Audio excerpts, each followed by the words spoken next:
भारतीय share market सध्या सर्वकालीन उच्च स्तरावर आहे. सेन्सेक्स आहे 72,000वर आणि निफ्टी आहे 21,000वर. तर असेच संकेत मार्केटचे जर राहिले सकारात्मक तर बाजारात आणखीनसुद्धा वाढ होण्याचे चान्सेस आहेत. तर आपल्या गुंतवणूकदारांना हाच गुंता पडलेला असतो की आता कुठला म्युच्युअल फंड घेऊ आणि कुठे इन्व्हेस्ट करू आणि कुठे नको.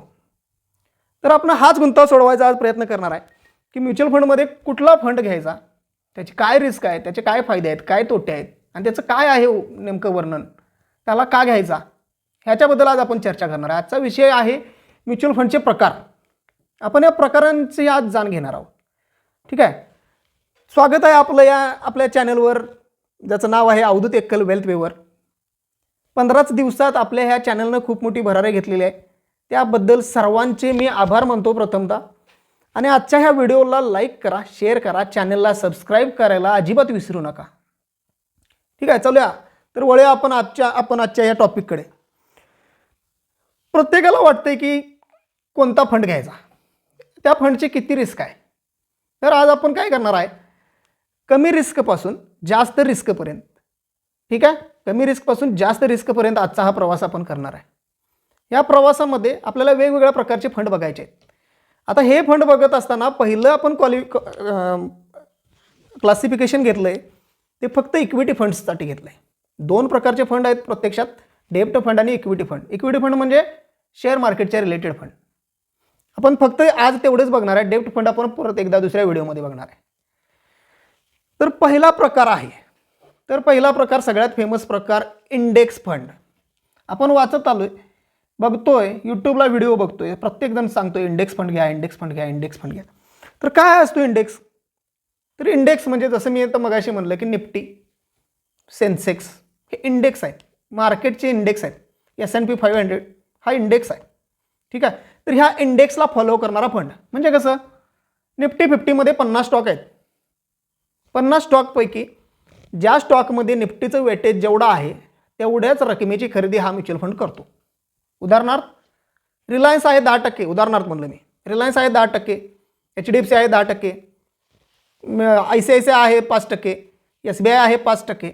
तर हा फंड, एखादा जो इंडेक्स फंड आहे तो खरेदी करत असताना स्टॉक्स आपल्याकडे त्याच पद्धतीने घेणार, ज्या पद्धतीनं इंडेक्समध्ये जसे वेटेज आहे त्याच पद्धतीनं तो घेत जातो.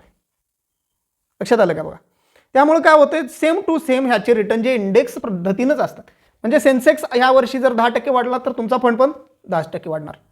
इंडेक्स जर 20% वाढला तर तुमचा फंड 20%च वाढणार. समजतंय? सगळ्यात सेफ प्रकार, सगळ्यात चांगला प्रकार आणि सगळ्या फंड्सपैकी म्हणजे सगळ्या प्रकारच्या सगळ्या कंपन्यांच्या इंडेक्स फंडना रिटर्न जवळपास सेमच असतात. मार्केट जसं पॉझिटिव्ह चालणार पॉझिटिव्ह रिटर्न, लॉसमध्ये चालणार तर निगेटिव्ह रिटर्न मिळणार. इंडेक्स फंड झाल्यानंतर आपण पुढच्या प्रकाराकडे वळणार आहे, तो म्हणजे लार्ज कॅप फंड. नावातच आहे लार्ज कॅपिटल असणारे फंड, माफ करा फंड नाही, स्टॉक्स. ह्या फंडाची गुंतवणूक कुठे असते, लार्ज कॅपिटल. लार्ज कॅपिटल म्हणजे टॉपच्या 100 कंपन्या, आपल्या मार्केटमधल्या टॉप 100 कंपन्या, जसं की रिलायन्स आहे, HDFC आहे, ICICI बँक आहे, SBI आहे, टाटा आहे, HUL आहे.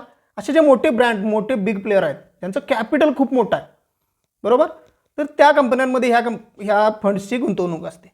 याची रिस्क कमी, रिटर्न जास्ती, पण रिटर्नमध्ये काय आहे, परताव्यामध्ये काय आहे, स्थिरता आहे. स्थिरता म्हणजे तर रिटर्न याचे कसे असणार आहेत, आज पैसे टाकायला चालू केले, उद्या पण पॉझिटिव्ह आहे, परवा पण पॉझिटिव्ह आहे, 2 वर्ष पॉझिटिव्ह आहे, 5 वर्ष पॉझिटिव्ह आहे, 7 वर्ष पॉझिटिव्ह आहे.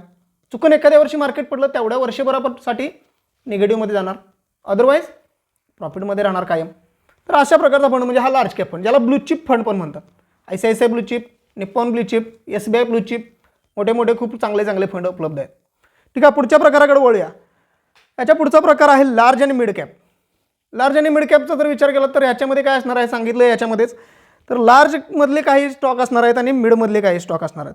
कमीत कमी लार्जमधले 35 असायला पाहिजेत किंवा कमीत कमी मिडमधले 35 असायला पाहिजेत. लार्ज आणि मिडचं कॉम्बिनेशन असलं पाहिजे. त्याच्या पुढचा प्रकार येतो मल्टी कॅप. मल्टी कॅप म्हणजे वेगवेगळे कॅपिटल, लार्ज असू दे, मिड असू दे, स्मॉल असू दे, प्रत्येकाचं त्याच्यामध्ये व्हॅल्युएशन असलं पाहिजे. किती व्हॅल्युएशन असलं पाहिजे मल्टी कॅपमध्ये, तर प्रत्येकी 25%, कमीत कमी प्रत्येकी 25%. कमीत कमी प्रत्येकी 25%. राहिलेला 25% मग तुम्ही इकडे तिकडे कुठलंही घ्या, चालतंय. तर मल्टी कॅप त्याच्यापेक्षा थोडासा हाय रिस्क फंड येतो. मल्टी कॅप नंतर पुढचा एक फंड येतो तो फ्लेक्झी कॅप.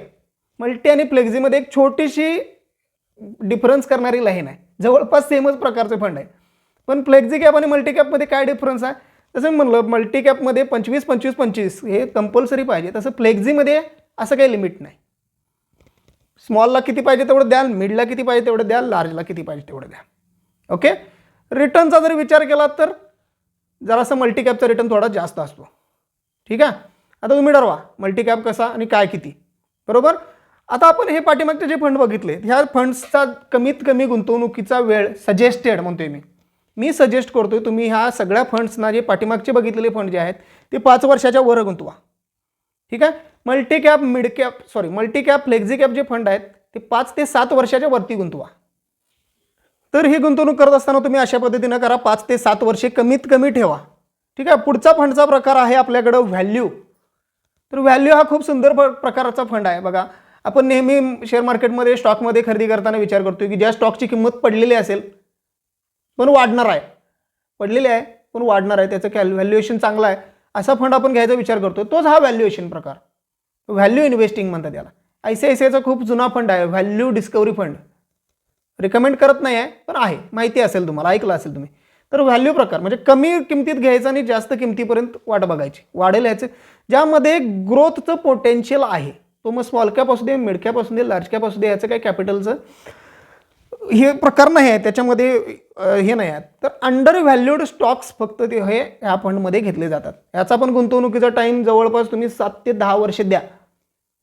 लक्षात घ्या, 7 ते 10 वर्षाचे तुमच्याकडे टाईम असेल तर ह्या फंडमध्ये तुम्ही गुंतवणूक करा. त्याच्यापेक्षा कमी टाईम असेल तर ह्या फंडात गुंतवणूक करू नका. लक्षात घ्या, वर्षे मी सांगतो याच्यासाठी कारण तुम्ही तेवढा टाईम ते पैसे ठेवलं पाहिजेत तुमचे, तर त्याच्यावर तुम्हाला पैसे रिटर्न चांगले भेटतील. ठीक आहे. ह्याच्यामध्ये काय होणार आहे बघा, तर प्रत्येक वेळी तुम्ही आज टाकल्याने उद्या काढले असा प्रकार करून चालणार नाही आहे. तर त्या टाईम तेवढा टाईम तुम्ही त्या इन्व्हेस्टमेंटला दिला पाहिजे, ग्रो होण्यासाठी वेळ दिला पाहिजे, तरच ते ग्रो होणार आहे. चला पुढचा प्रकार बघूया. पुढचा प्रकार सगळ्यांचा आवडता प्रकार ELSS. का? तर तो टॅक्स सेव्ह करतोय, बरोबर. ELSS प्रकार हा पण एकदम हाय रिस्क फंड आहे. जेवढा रिस्क जास्त आहे तेवढा रिटर्न जास्त आहे, बरोबर. रिटर्न जास्त आहे. याच्यामध्ये एकच प्रकार आहे, विषय आहे की या फंडला 3 वर्षे लॉक इन आहे. या फंडला 3 वर्षे लॉक इन. आता मी बाकी फंडचं लॉक इन काय सांगितलं नाही, तर ELSS सोडलं तर सगळ्या फंड्सना 1 वर्षाचं लॉक इन आहे. ELSS हा जो प्रकार आपण बोलायला लागलोय तो सोडला तर सगळ्या फंडना 1 वर्षाचं लॉक इन आहे. ओके. त्यामुळे तिकडे वेस्ट टाईम करायला नको. 1 वर्ष लॉक इन, याला मात्र 3 वर्ष लॉक इन आहे. जी इन्व्हेस्टमेंट तुम्ही करताय ती आजपासून 3 वर्षानंतर फ्री होणार आहे, बरोबर. रिटर्न जास्त आहे, चांगला रिटर्न मिळतो याच्यामध्ये. का? रिस्क जास्त आहे, हाय रिस्कमध्ये येतो. त्यानंतरचा पुढचा प्रकार बघूया. तर फोकस्ड फंड. फोकस्ड फंडमध्ये या फंडमध्ये काय आहे बघा खासियत, या फंडमध्ये जास्तीत जास्त 30 कंपन्या घेता येतात. मागे आपण एक व्हिडिओ बनवलेला, त्या व्हिडिओमध्ये सांगितलेलं या फंडमध्ये 60 कंपन्या आहेत, या फंडमध्ये 75 कंपन्या आहेत. तर या फंडमध्ये फक्त 30 कंपन्या घेता येतात, जास्तीत जास्त 30. म्हणजे त्या फोकस्ड असणार आहे फंड. तो फंड फोकस्ड आहे, तो एका पर्टिक्युलर चांगल्या स्टॉकवर फोकस केलेला असतो. HDFCचा टॉप 25 फंड आहे. अशा प्रकारचे फंड असतात ते म्हणजे फोकस्ड फंड. ठीक आहे. रिटर्न खूप चांगला बनतो. ठीक आहे. त्याच्या पुढचा प्रकार आहे mid cap. Mid cap fund mid साईजच्या कंपन्या, ज्या लार्ज कॅप नंतरच्या मिड कॅप आहेत. तर पहिल्या 100 नंतर पुढच्या 100, बरोबर. पहिल्या 100 लार्ज कॅपमध्ये, त्याच्या पुढच्या 100 मिड कॅपमध्ये. कॅपिटल वाईज जर व्हॅल्युएशन केलं तर मिड कॅपमध्ये. तर ह्या मिड कॅपमध्ये यांचं गुंतवणूक असते. कमीत कमी 65% गुंतवणूक ही ह्या मिड कॅप कंपनीमध्ये असली पाहिजे, तो म्हणजे मिड कॅप फंड, बरोबर. याची गुंतवणूक तुम्ही केली पाहिजे किती वर्षे, तर कमीत कमी 12 ते 15 वर्षे. ह्याचा टाईम तुम्ही 12 ते 15 वर्षे ठरवा. 12 ते 15 वर्षे तुमच्याकडे असतील तर ह्या फंडमध्ये तुम्ही गुंतवणूक करा. त्याच्या पुढचा प्रकार मिड कॅप नंतर स्मॉल कॅप. याची गुंतवणुकीचा टाईम किती पाहिजे मग, 15 वर्षाच्या वर पाहिजे. तुमच्याकडे 15 वर्षाच्या वर असतील तर तुम्ही याच्यामध्ये गुंतवणूक करा. ठीक आहे. स्मॉल कॅपमध्ये काय असणार आहे, टॉप 250 कंपनीज, टॉपच्या 250 कंपन्या यांच्यामध्ये याची गुंतवणूक असते स्मॉल कॅपची. याच्यामध्ये पण सेम 65% गुंतवणूक ही टॉप 250 कंपन्यांमध्ये असली पाहिजे. त्याच्या पुढची जी गुंतवणूक आहे त्याच्या पुढच्या कंपन्यांमध्ये केली तरी हरकत नसते. एकदम हाय रिस्क फंड आहे बघा हा. आता सगळेजण बघायला लागल्यात ह्या मार्केटमध्ये सध्या स्मॉल कॅप घ्या, स्मॉल कॅप घ्या, स्मॉल कॅप घ्या. स्मॉल कॅपचा इंडेक्सनं एका वर्षात 40% रिटर्न दिला आहे. आता रिटर्नचा विचार केला तरी एका वर्षात 40% देतोय आणि एखाद्या वर्षी डायरेक्ट -20% पण देतोय. समजतंय का बघा. तर ह्याचे काय असणार आहे, व्हॉल्टॅलिटी जास्त आहे. म्हणजे आज खरेदी केल्यानंतर जसं मी लार्ज कॅपला म्हणलं की कायमस्वरूपी तो प्रॉफिटमध्ये राहतो. हा फंड तसा नाही आहे. आता प्रॉफिटमध्ये आहे, उद्या मार्केट पडेल तर पटकन खाली पडणार तो, बरोबर, लगेच मायनसमध्ये जाणार, लगेच वरून खाली व्हॅल्युएशन यायला चालू होणार. तसं लार्ज कॅपमध्ये होत नाही. म्हणजे कमी रिस्कवाल्या फंडचं व्हॅल्युएशन हळूहळू कमी होते, जास्त रिस्कवाल्या फंडचं व्हॅल्युएशन फास्ट वर खाली होते. लक्षात घ्या. त्यामुळे हे स्मॉल कॅप एकदम हाय रिस्क आणि एकदम हाय रिटर्न असतो. त्याच्या पुढचा प्रकार आहे सेक्टरल फंड. सेक्टर फंड म्हणजे आपण बघितलेत सेक्टर वेगळे. बँकिंग सेक्टर आहे, इन्फ्रास्ट्रक्चर सेक्टर आता बूममध्ये आहे सध्या, IT सेक्टर आता लॉसमध्ये आहे, कोरोनामध्ये वरती होता. तर ह्या पर्टिक्युलर सेक्टरवर गुंतवणूक, त्या सेक्टरच्याच कंपन्या, फक्त त्या आणि त्याच सेक्टरच्या कंपन्या, दुसऱ्या कंपन्या याच्यामध्ये घ्यायच्या नाही आहेत. हा पण फंड तुम्ही विचार करत असाल जर 15 ते 20 वर्षे तुमच्याकडे असतील तर या फंडमध्ये तुम्ही गुंतवणूक करा, कारण याचं पण व्हॉल्टॅलिटी खूप हाय असते. बघा, कोरोनाच्या पूर्वी फार्मा फंड 6 वर्ष लॉसमध्ये होता आणि कोरोनामध्ये एकाच वर्षात 6 वर्षाचं लॉस भरून काढून तो अगदी वर गेला. किती? 6 महिन्यात. लक्षात घ्या. तर अशा प्रकार आहे. IT सेक्टर आपण बघितला तर IT सेक्टरने काय केलं, कोरोना काळात खूप चांगली ग्रीप घेतली आणि त्यानंतर काय झालं, वर्षभर मार्केट पडलं, ITचं स्टॉक्स पडायला लागले. तर IT सेक्टर फंड जो आहे, टेक्नॉलॉजी नावाचे फंड आहेत, तर त्यांचं व्हॅल्युएशन कमी दाखवायला लागलं, बरोबर. तर हे खूप रिस्की फंड आहेत, सेक्टरल फंड.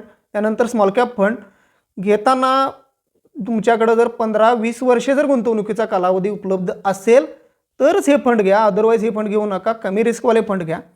एक स्टडी सांगतोय मित्रांनो, या सगळ्या हाय रिस्क फंडपेक्षा इंडेक्स फंड चांगले रिटर्न्स देतात.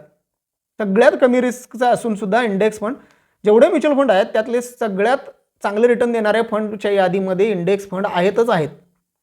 ठीक आहे.